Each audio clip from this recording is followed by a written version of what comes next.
Preste atenção. As mortes recentes de 2 homens por uma doença causada por pombos no litoral de São Paulo acendeu um sinal de alerta para o perigo desses animais. Mas, além dessas aves, outras pragas urbanas, como os ratos, baratas e formigas, também são um risco para os humanos. Além de incomodar e causar pânico em muita gente, eles podem transmitir doenças graves, como mostra agora a reportagem de Samara Bastos. Eles causam nojo, medo e também podem trazer problemas graves à saúde. Praga urbana é todo animal que passa a causar, que em sua concentração passa a causar prejuízo social ou econômico ao homem, a nós seres humanos.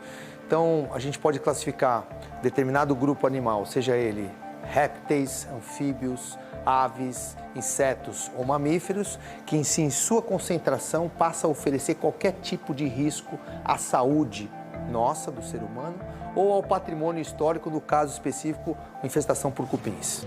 Além dos cupins, os principais exemplos de pragas urbanas são baratas, formigas, escorpiões, morcegos, ratos, pombos, caramujos.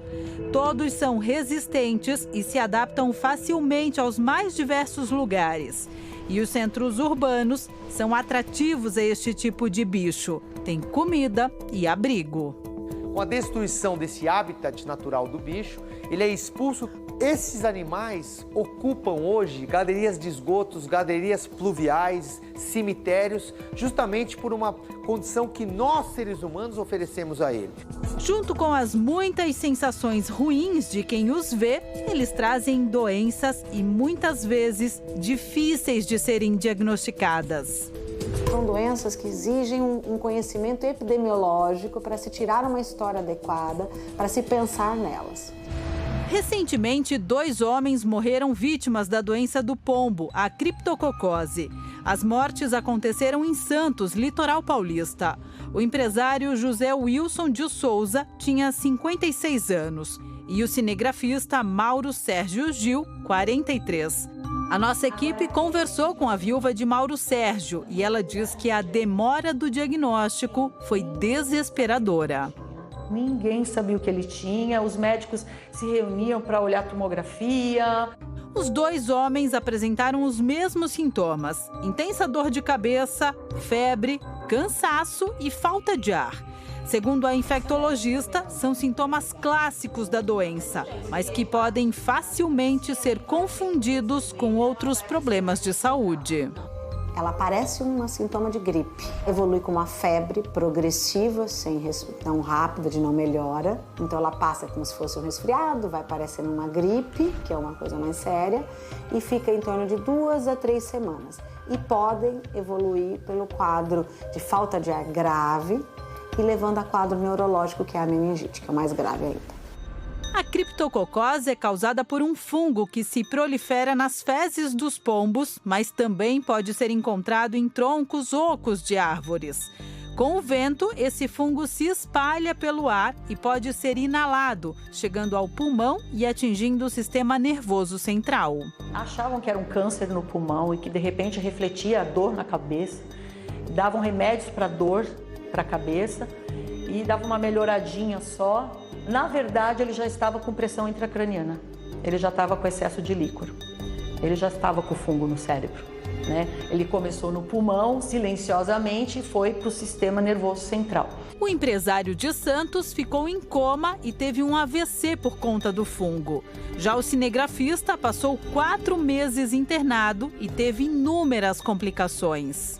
Ele ficou estrábico, ele chegou a ficar surdo, ele ficou com demência, neuromotricidade, ele não conseguia mais caminhar, mais andar, então o cérebro é o comando de tudo. Foi assim, definhando, vamos dizer, ele perdeu 45 quilos com pele e osso. A orientação é evitar locais com pombos ou proteger o nariz e a boca quando estiver passando por esses lugares.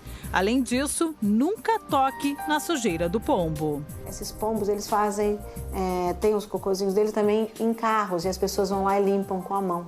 Então a presença não é só em ambiente do chão, então é ambiente no carro, onde você passa. E se onde você mora tem fezes de pombo, saiba como limpar. Primeiro, umidificar com água sanitária essas fezes e sem deixar de usar, em hipótese alguma, o EPI, ou seja, equipamento de proteção individual, que consiste num par de luvas, em óculos, em máscaras, porque daí sim ela vai estar reduzindo drasticamente a possibilidade de estar respirando os esporos, os fungos propriamente ditos e desenvolvendo tanto a meningite como a criptococose. Outras duas pragas urbanas muito comuns são a barata e a formiga. Por viver em esgotos e locais contaminados, a barata pode transmitir doenças como conjuntivite, febre tifoide e até lepra. Nas patas da barata existem milhares de micro-organismos que podem contaminar os alimentos e os objetos. Já a formiga, que parece inofensiva à primeira vista, também causa prejuízos à saúde. Como circulam em lixeiras, esgotos e animais mortos, carregam inúmeras bactérias, fungos e vírus. Aquela formiguinha que parece um pozinho. Aquela formiguinha em lugares, em países desenvolvidos como Europa e Estados Unidos, ela é considerada um importante vetor de infecção hospitalar, porque apesar de serem minúsculas, elas têm livre trânsito a uma área de UTI e a uma área de um berçário de um grande hospital, por exemplo. E o que falar dos ratos? Assim como as baratas, esses animais vivem em esgotos e lixos.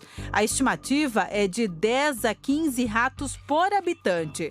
Ou seja, só na cidade de São Paulo são mais de 122 milhões de ratos.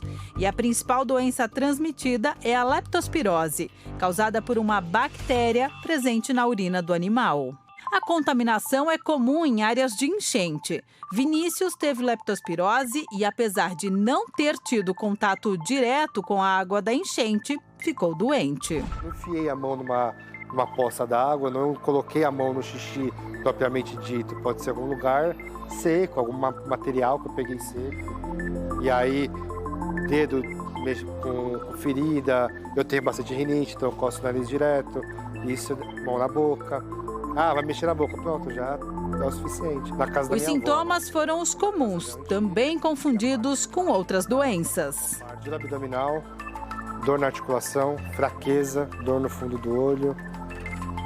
Principalmente isso daí, não conseguia comer direito porque não tem apetite, né? Em torno de 60%, 70% ela é um quadro clínico de febre, prostração, dor muscular forte, uma dor de cabeça grave.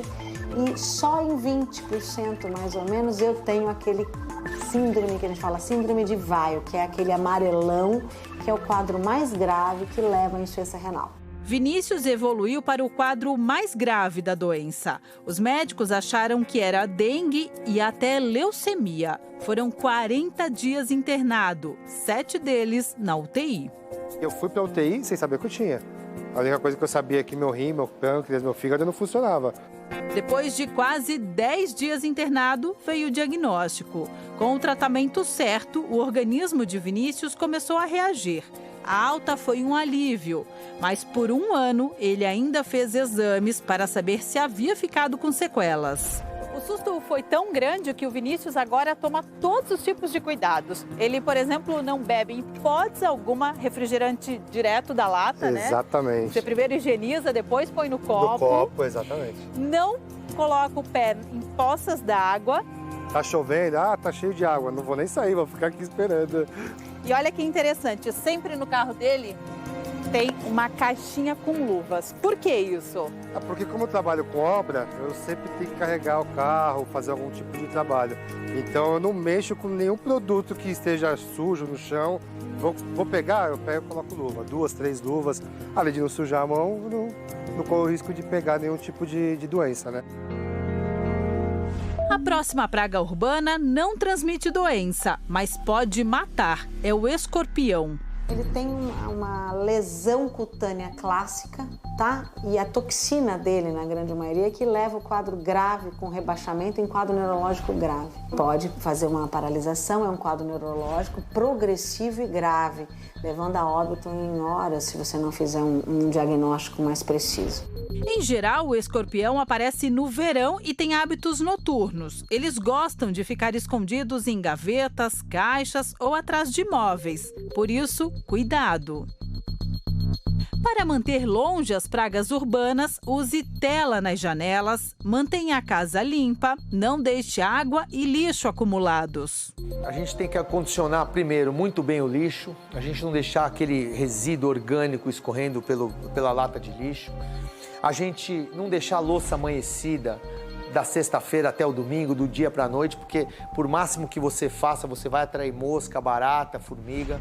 Você utilizar para os animais pets comedores aéreos, bebedores aéreos, não encostados no chão, porque você pode atrair a presença de roedores. Ficar alerta para cavidades no seu telhado, da sua edificação, com a finalidade de não oferecer para os pombos um abrigo para eles poderem se reproduzir. Esses são particularidades, são mecanismos que você diminui, sim, drasticamente a presença de praga urbana na sua residência.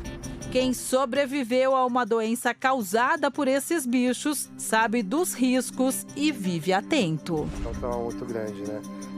O médico, na minha época, ele falou: Vinícius, eu só conheço 2 casos de leptospirose. Um morreu e o outro é você. Pô, legal, né? Então... Dá pra correr o risco de pegar a segunda vez. Eu não quero, e o que eu puder passar de informação pessoal para não pegar e tomar cuidado, alguns hábitos que você mudando, você consegue não pegar.